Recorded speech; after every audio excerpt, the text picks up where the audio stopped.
Welcome to the Irlandia news summary. Not surprisingly, Polish government leaders this week reacted sharply to self-evidently ill-informed remarks by the former US President Barack Obama that Poland has become an authoritarian state. The almost casual way in which such an outrageous falsehood was peddled is, however, in itself a huge concern, and testament to how the international image of Poland has been demeaned in recent years, most notably by the European Union institutions, out of the deep dislike of those undertaking this activity for the results of democratic elections in Poland. The irony should not be lost that the broadcast of Obama's remarks came 4 days after the leader of the Belarusian democratic opposition was warmly greeted in Warszawa by both government and opposition leaders, as well as an enthusiastic gathering of people. The main news stories over the past week have included: Prime Minister Morawiecki firmly rejects comments from Barack Obama that Poland has become an authoritarian state. Belarusian opposition leader Sviatlana Tsikhanouskaya receives a warm welcome on a visit to Warszawa. Cabinet Minister Michał Dworczyk blames the hacking of his email and social media accounts on disinformation activities. And the head of the Polish Episcopal Conference calls for a relaxation of restrictions on numbers attending church services. Prime Minister Mateusz Morawiecki has strongly rejected an assertion by former US President Barack Obama that Poland has become an authoritarian state. In an interview with CNN broadcast on Tuesday, Obama said that all of us as citizens have to recognise that the path towards non-democratic America is not going to happen in just one bang. It happens in a series of steps.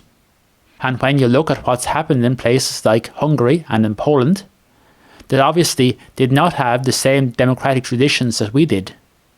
They weren't as deeply rooted, and yet, as recently as 10 years ago, were functioning democracies, and now essentially have become authoritarian.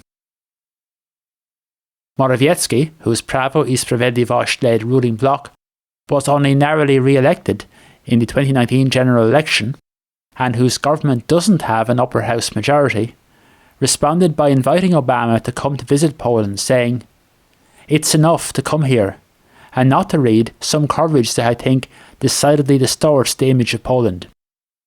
He said that anyone who takes a closer look at Poland will see a country which has opened its economy to the whole of society and departed from a neoliberal model. He added that, "I think that the former President of the United States, Barack Obama, will notice this and many other things if he came here and looked closely at how beautifully Poland is developing today."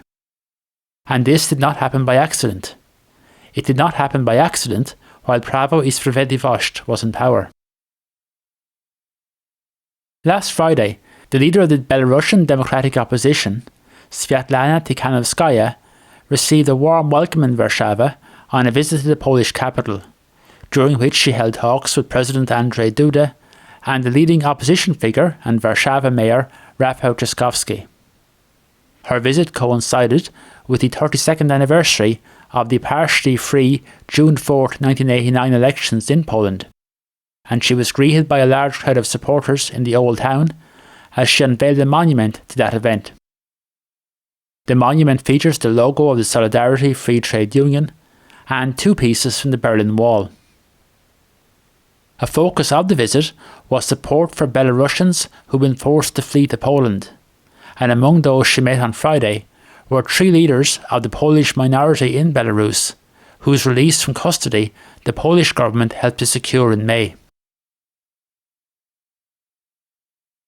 Poland has provided extensive assistance to the Belarusian opposition, in the process drawing a sharp rebuke from Russia, which urged Poland to stop interfering in the internal affairs of its neighbour. The political crisis in Belarus has, of course, once again jumped up the European and international agenda, following the diversion of a Ryanair flight to Minsk and the arrest of the journalist Roman Pratasevich. In an interview for TVP on Thursday, Tsikhanouskaya said that event showed the sense of impunity of the regime. In a statement on Tuesday night, Cabinet Minister Michał Dworczyk, who acts as the head of the Prime Minister's Chancellery, said that the email and social media accounts of himself and his wife had been hacked. A spokesman for the Internal Security Agency said that, in connection with the statement of Minister Michał Dworczyk, special services are analysing the events described by the minister. In his statement, Dworczyk claimed that, considering that the information was published on the Russian social networking site Telegram, and the fact that I had been banned from entering Belarus and Russia for 11 years as a person actively supporting democratic changes in the former USSR, I treat this attack as one of the elements of wide-ranging disinformation activities containing falsified and manipulated information. Dworczyk said that there was no confidential information in his personal email. Despite strong hopes for a bilateral resolution of the issue expressed by Prime Minister Morawiecki, there is no conclusion just yet to the dispute between Poland and the Czech Republic over the Turów brown coal mine, which the Czech authorities claim is causing environmental damage on its side of the border. While the Czech government has said that negotiations are continuing to progress over the issue, they also said on Tuesday their lawyers will ask the European Court of Justice to impose a daily fine of €5 million on Poland for defying the European Court of Justice court order to immediately stop extraction from the lignite mine, pending a final determination of the case. On Tuesday, Polish government spokesman Piotr Müller said that the Czech side had, as he termed it, adopted a negotiation procedure to ensure a speedy bilateral agreement between the two sides. The Turów ruling has been heavily criticised in Poland, where an adjoining power plant is responsible for between 4 and 7% of the country's power output. Last Thursday was the feast of Corpus Christi. It was a public holiday in Poland, and many people took the opportunity to take a 4-day long weekend. Record crowds ascended on the Tatra Mountains in the south of the country, encouraged by particularly fine weather. Officials at the Tatra National Park reported that nearly 100,000 people visited between Thursday and Saturday.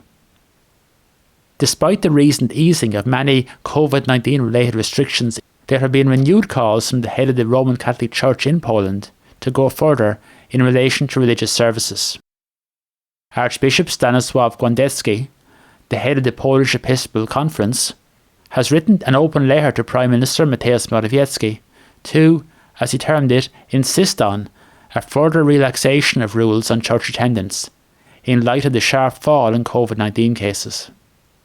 He said that people's inalienable human right to practice their religious faith should be respected, and wrote that, I would like to express my sadness at the maintenance of existing limits on the faithful in church, and that this can be seen not only as a form of discrimination, but as a restriction of religious freedom. Churches in Poland have remained open for public worship throughout the period of COVID-19 restrictions, but with limitations on the numbers allowed to attend. On May 4th, they were eased to allow one person per 15 square metres.